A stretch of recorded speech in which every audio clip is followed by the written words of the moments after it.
আসসালামু আলাইকুম রহমতুল্লাহ। কেমন আছেন সবাই? আশা করি সকলে ভালো আছেন। জামান ইঞ্জিনিয়ারিং আর্কিটেক্ট থেকে আমি ইঞ্জিনিয়ার মোহাম্মদ নাজমুল হাসান সম্রাট।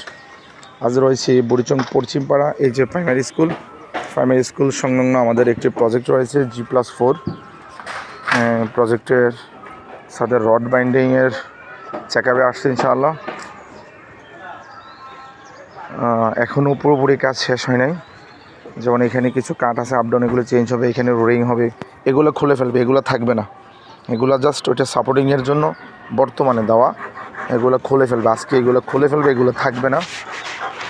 আমার এই সাইড কাট এখনও লাগানো হয় নাই, এখনও ফিক্সড করা হয় নাই, এই জন্য একদম ধার প্রান্তে আছে।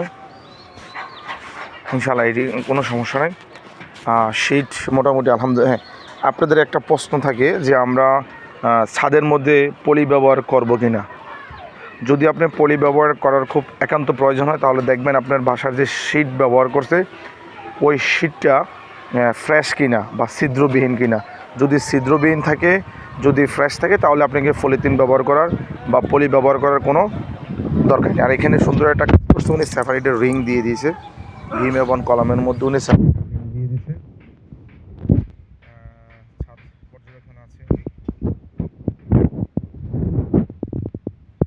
ঢালাই আগ মুহূর্তে অবশ্যই প্রত্যেকটা কলামের মধ্যে রিং হবে ইনশাআল্লাহ। আর একদম ঢালাইয়ের শেষ প্রান্তে আরেকটা হচ্ছে ঝুলে থাকতে পারে।